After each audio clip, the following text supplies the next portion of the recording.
Have you ever wondered why, even with big goals in mind, it seems so difficult to maintain consistency? Why do we start off excited but get lost halfway through, not knowing which step to take next? The truth is that progress doesn't depend on big leaps, but on simple decisions repeated every day. In this video, we'll reveal the science behind constant progress with data, studies, and real examples, and show how small daily habits, almost imperceptible at first, can lead to massive and lasting transformations.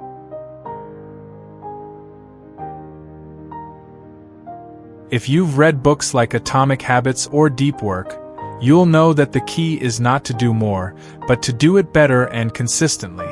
We're going to cover the psychological and neurological mechanisms that explain why the brain resists drastic changes, and how we can use this to our advantage to create a system of automated progress.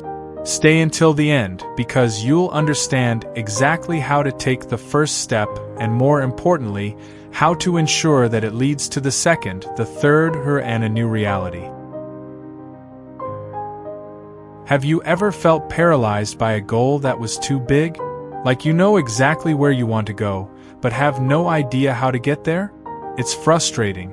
The feeling that we're falling behind, even though we know we have potential. Most people believe that the secret to a major transformation lies in drastic changes, starting a new routine, waking up at 5 in the morning, cutting out all bad habits at once. But what if science said otherwise? What if the real secret lay in something as simple as taking one step? Just one. Small, easy, almost insignificant, but repeated, over and over again. The real problem behind the lack of progress is not the absence of will. It's the lack of a system. We live trapped in a cycle of motivation and frustration. We start a new goal with enthusiasm, only to feel defeated days later when the initial energy disappears. This happens so often that it's no coincidence, it's a pattern. Studies show that 80% of New Year's goals fail by the second week of February. Why is that? Because these goals are mostly vague, too big, and totally disconnected from our real day-to-day lives.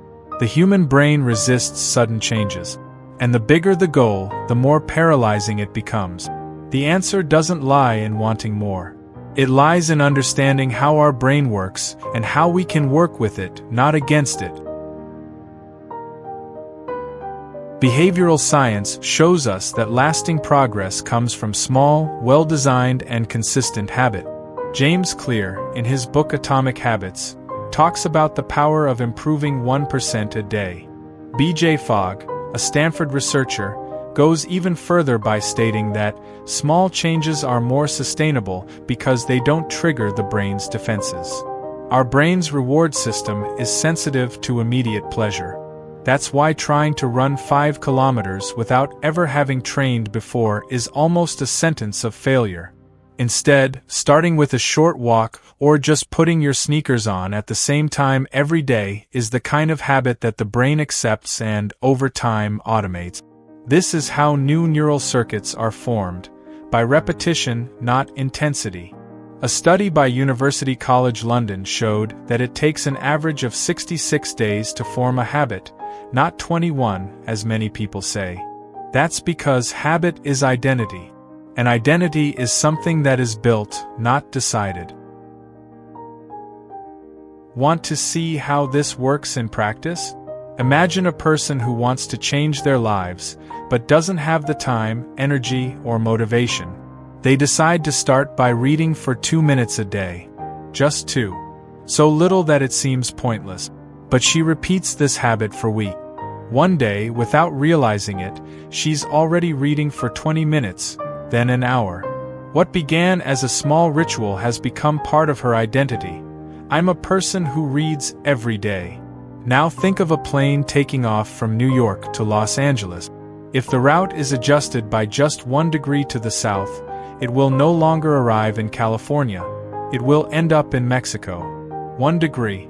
A minimal, imperceptible change. But given enough time, it leads to a totally different destination. It's the same with our habits.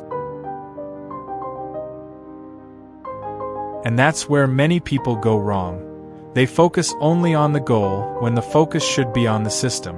Goals are useful for setting direction, but systems are what really move you. A practical example: instead of saying, "I'm going to read 30 books this year," say, "I'm going to read 10 minutes every night before bed." This eliminates friction, reduces anxiety, and creates consistency. It's what Cal Newport calls intentional time structure. When you organize your environment and your actions to facilitate the desired behavior, you no longer depend on motivation, you depend on structure. And that changes everything. Because when your process is clear, the result becomes a consequence. A well-put-together system turns action into habit, habit into identity, and identity into lifestyle.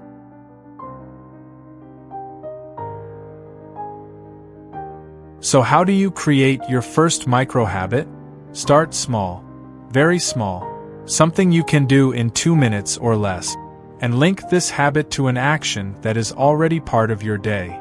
If you brush your teeth every day, use that moment as a trigger. After brushing, you do a push-up. Or you write a line in your diary. Or take 3 deep breaths. This is called anchoring. And it's a proven technique for creating consistency with almost zero effort. The secret here is not to rely on willpower. Your brain likes pattern, not improvisation. And when something becomes part of your routine, resistance disappears. Repetition creates familiarity. And familiarity creates ease. Now, why does all this work so well? Because repetition shapes the brain. Neuroscience calls this brain plasticity, the brain's ability to adapt and create new pathways as we use certain circuit. In other words, the more you repeat a behavior, the more your brain understands that it's important, and it makes it automatic. In the long term, consistency wins out over intensity. It doesn't matter how many hours you train in a single day, if it's not something you can repeat tomorrow. Real success, according to science, is not about willpower. It's about frequency.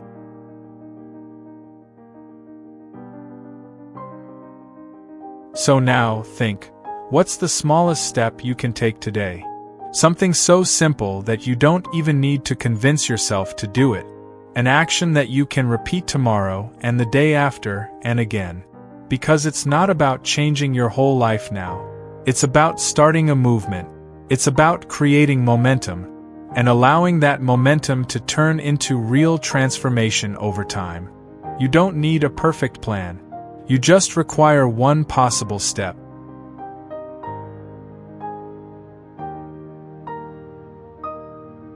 If you've made it this far, you're ready to get started. In the next videos, we'll go into even more depth.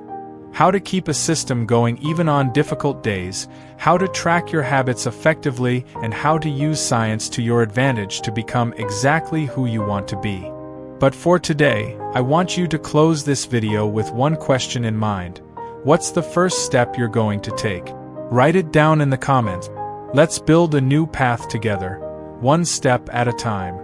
There is no growth in the comfort zone, and there is no comfort in the growth zone. And the result you need is in the sacrifice you don't make.